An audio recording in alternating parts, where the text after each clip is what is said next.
Hi pals! I don't know about you, but I'm feeling pretty hungry. Let's do some science and let's eat.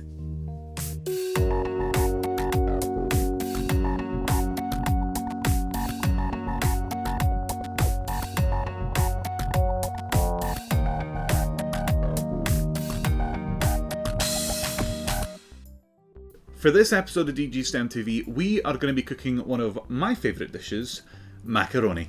And you can follow along at home if you like. We have posted a link to the recipe we're using right below this video. Macaroni has always been a favourite of mine. It's a real comfort food, you know. But it was so interesting to discover some of the history behind it. The very first reference to something like macaroni and cheese is in an Italian cookbook from the 13th century called Liber di Cucina, the Book of Cookery. Then 2 centuries later, it's found in one of England's oldest cookbooks, The Form of Cury, or Method of Cooking, which was allegedly written by some of the chefs of King Richard III. In the 18th and 19th centuries, macaroni cheese becomes quite popular in America, but it was almost exclusively an upper-class dish, only really enjoyed by the richest in society.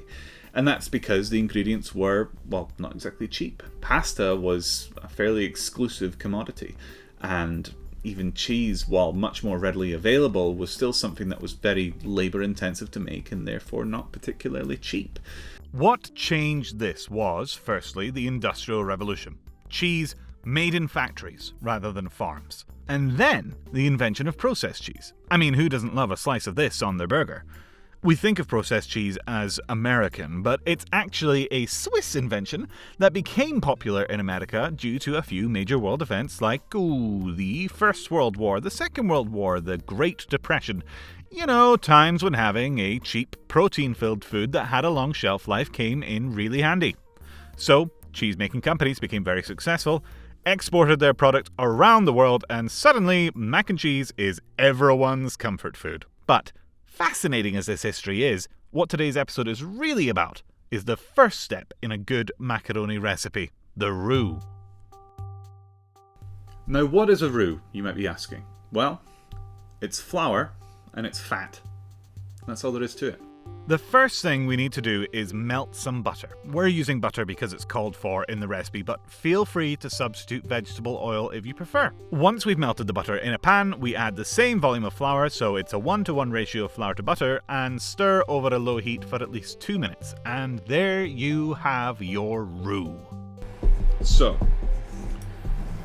what's going on here? Why is this interesting? Well, a roux acts as a thickening agent because flour is filled with starch.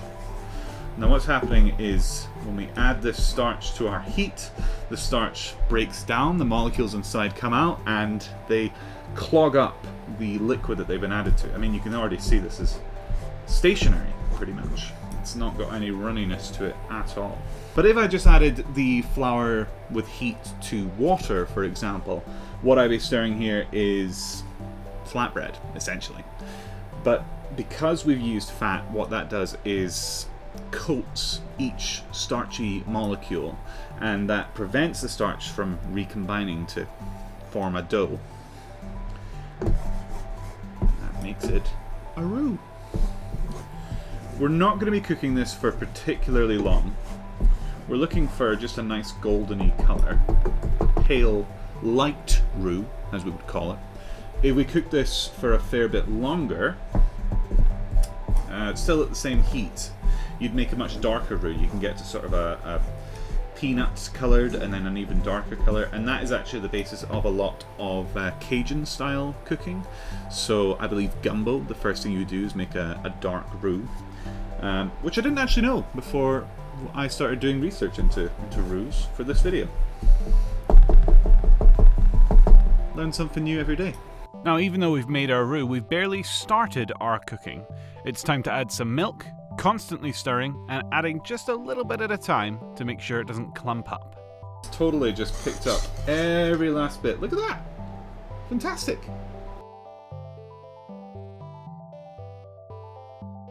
Okay, so we have our lovely sauce. It's fairly thin, but it's going to thicken right back up because we're about to add in our cheese.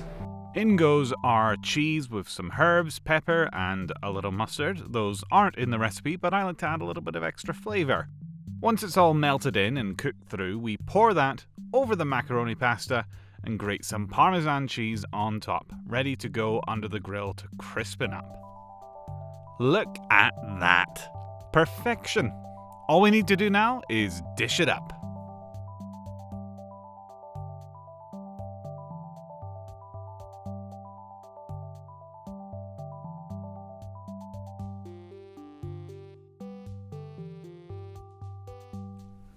That's pretty good. That's pretty good.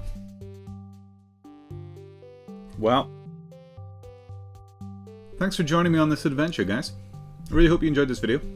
Please do like and subscribe if you feel so inclined.